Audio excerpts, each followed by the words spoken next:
अच्छा, जब परवेज़ मुशर्रफ का टाइम था ना, it was in between 2000 to 2009। तो पाकिस्तान में सीएनजी का एक बूम आया। पेट्रोल प्राइस मुझे याद है उस ज़माने में 37 रुपीज़ थी कुछ, और डीजल वॉज स्लाइटली चीपर। लेकिन 37 रुपीज़ उस वक्त के हिसाब से एकदम उसमें एक जंप आया था, और डॉलर उस वक्त 60 रुपीज़ का था। इस वजह से 37 रुपीज़ लोगों को थोड़ा महंगा लगता था, क्योंकि उससे पहले पेट्रोल काफ़ी सस्ता था। तो people started shifting towards CNG, और ये लोगों ने खुद से नहीं किया। लोगों को इनकरेज किया गया कि आप सीएनजी पे गाड़ियाँ कन्वर्ट करें, और पेट्रोल गाड़ियाँ महंगी हो गई, क्योंकि पेट्रोल गाड़ी सीएनजी पे कन्वर्ट हो जाती थी। सीएनजी किट्स महंगी होना शुरू हो गई, और जगह जगह सीएनजी स्टेशन बन गए।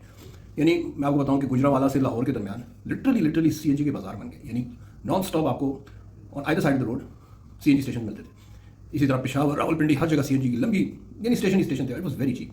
मुझे याद है 30 या 40 रुपये में आपकी पूरा सिलेंडर फिल हो जाता था। 30 या 40, यार मुझे एक्जैक्टली याद नहीं है, लेकिन यह है कि it was very cheap in comparison to petrol. बहुत सस्ता था।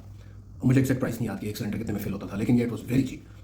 तो लोगों ने गाड़ियाँ कन्वर्ट करना शुरू की। गवर्नमेंट ने खूब इनकरेज किया कि जी कराएं, जी सीएनजी करवाएं गाड़ियों को, ये वो।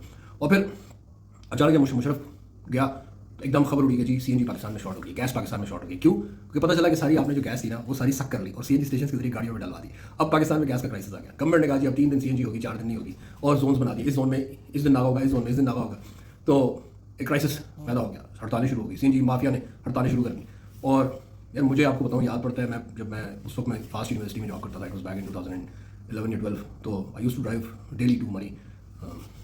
और मुझे याद पड़ता है, हाँ, इसी तरह इन बिटवीन जून टू अगस्त मैं इसी तरह I used to commute daily by my car. तो मुझे याद पड़ता है कि जब मैं मरी के करीब पहुंचता था, तो जो सनी, अगर मैं इस तरफ से जा रहा हूँ ना दूसरी पुरानी रोड से, तो सनी बैंक के ऊपर, सनी बैंक पे जो सीएनजी स्टेशन होता था, उस पर लिटरली यार मतलब इतनी लंबी लाइन वहाँ पे लगी होती थी गाड़ियों, क्योंकि उससे अगले दिन नागा होता था। कुछ इस तरह होता था, यानी वीकेंड पे शायद नागा होता था वहाँ पे। तो नागा से एक दिन पहले लंबी लाइन लगी होती थी वहाँ पे स्टेशन के ऊपर सैटरडे को। तो ये हाल था। खैर, ये सारी कहानी आपको मैंने इसलिए कुछ ज़्यादा ही लंबी हो गई कहानी, हम सॉरी, कहानी सारी आपको ये सुनाई मैंने इसलिए कि पाकिस्तान में जो गवर्नमेंट्स है ना, वो इसी तरह करती हैं। They make decisions in the heat of the moment, और इंपल्सिव डिसीजंस होते हैं, प्लानिंग नहीं होती, शॉर्ट टर्म अप्रोच होती है, मायोपिक अप्रोच जिसको कहते हैं, शैलो साइटेडनेस होती है इनकी। और उसके अंदर ये एक डिसीजन लेते हैं, इंपल्सिव डिसीजन लेते हैं, सब स्टेक होल्डर्स के साथ मशवरा भी नहीं करते, और एक पॉलिसी ले आते हैं, और फिर 2-3 साल उस पॉलिसी को अपने सामने देखते हैं, उससे फ़ायदा उठाते हैं, और फिर एकदम हर चीज़ रिवर्स कर लेते हैं।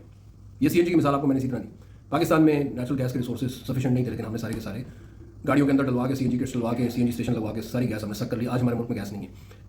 इसी तरह ये सोलर का भी यही हुआ कि गवर्नमेंट ने खुद इनकरेज किया कि बिजली महंगी है, आप सोलर लगाएं, लोड शेडिंग कम हो जाएगी, बिजली सस्ती हो जाएगी, गवर्नमेंट बेनिफिट लेगी, आप भी बेनिफिट लें। और पिछले साल जून तक शहबाज शरीफ जो था, वो प्राइम मिनिस्टर हमारा जो है, वो यही कह रहा था कि भाई हम ये लेके आए हैं और हम इसको इंशाल्लाह प्रमोट करेंगे, इनकरेज करेंगे। लेकिन अचानक फिर, लेकिन मैं लोगों को पिछले साल भी कहता था कि ये लोगों की जो है ना पल्स चेक कर रहे हैं, बार बार इस तरह की स्टेटमेंट्स देके ये देखना चाहते हैं कि what would be the public reaction if we take a U turn on this policy. इन्होंने वही किया। इन्होंने अब सीएनजी के ऊपर ये नई पॉलिसी ये सोलर पैनल के ऊपर एक नई पॉलिसी लेके आए हैं, और ये शायद 1-2 साल तक इनको फ़ायदा होगा इससे, क्योंकि ज़ाहिर बात है बिजली अब लोगों से खरीदेंगे, उस तरह लोगों को कॉम्पनसेट नहीं करेंगे, तो वक्ती तौर पर इनको फ़ायदा होगा। लेकिन gradually people will shift to lithium batteries. दिन के टाइम वो सोलर इस्तेमाल करेंगे, रात को वो अपने जो इंटरनल उनकी बैटरीज है उनके ऊपर शिफ्ट हो जाएंगे। गवर्नमेंट से वो अपना नाता तोड़ लेंगे, नेशनल ग्रिड से वो अपना नाता तोड़ लेंगे। गवर्नमेंट को बिजली नहीं जाएगी, गवर्नमेंट से इलेक्ट्रिसिटी आपसे वो 10 या 11 या 25 रुपये का यूनिट लेने आपसे वो नहीं ले सकेगी, क्योंकि आप अपनी सारी बिजली कंज्यूम कर लेंगे। और 2 साल के बाद ये फिर रिपीट रहे होंगे कि आप क्या करें। मसला ये है कि इन्होंने आईपीपीज जो महंगे कारखाने लगाए बिजली के, उनको इन्होंने कॉम्पनसेट करना। आप इमेजिन करें यार, मतलब गर्मियों में आपकी जो है ना, मतलब अगर मैं मिसाल आपको देता हूँ, 6000 मेगावाट्स हम प्रोड्यूस करें सोलर से, ठीक है, यूजेज आपका 20-22 हज़ार है, ठीक है ना, 41,000 की कैपेसिटी आपकी। अब ये जो 22 से 41 हज़ार के दरमियान का जो फिगर है, 19 हज़ार का या 18 या 17 या 15, ये आपने आईपीपीज को देना है, चाहे वो बिजली बनाए या ना बनाए। जो बिजली आप इस्तेमाल ही नहीं कर रहे, जो बिजली वो प्रोड्यूस ही नहीं कर रहे, आप उनको उनके पैसे भर रहे हैं, फिर भी महंगे रेट्स पे डॉलर्स के अंदर। क्या ये इंसाफ है? क्यों हो रहा है? जब बिजली हमें चाहिए नहीं, बिजली प्रोड्यूस नहीं हो रही, तो हम क्यों पे करें? 6 आईपीपीज ऐसे हैं जो एक यूनिट प्रोड्यूस नहीं कर रहे, लेकिन उनको पैसे पूरे मिल रहे हैं। उन्होंने प्रेशर डाला है कि भाई हमें नुकसान हो रहा है, हमारे पैसे पूरे करो। सर्कुलेटेड का इन्होंने बहाना लगाया, साथ एक और बहाना लगाया कि जी जो गरीब आदमी है, जो उसने अभी तक नहीं लगाए हुए सोलर, उनके ऊपर प्रेशर आ रहा है। यार उनकी तो मैं इतनी फिक्र थी तो पहले तुम लोग सोलर की पॉलिसी ना लेके आते, तो एंटिसिपेट नहीं कर रहे थे, तुम्हारी प्लानिंग कमेटी कोई भी नहीं थी।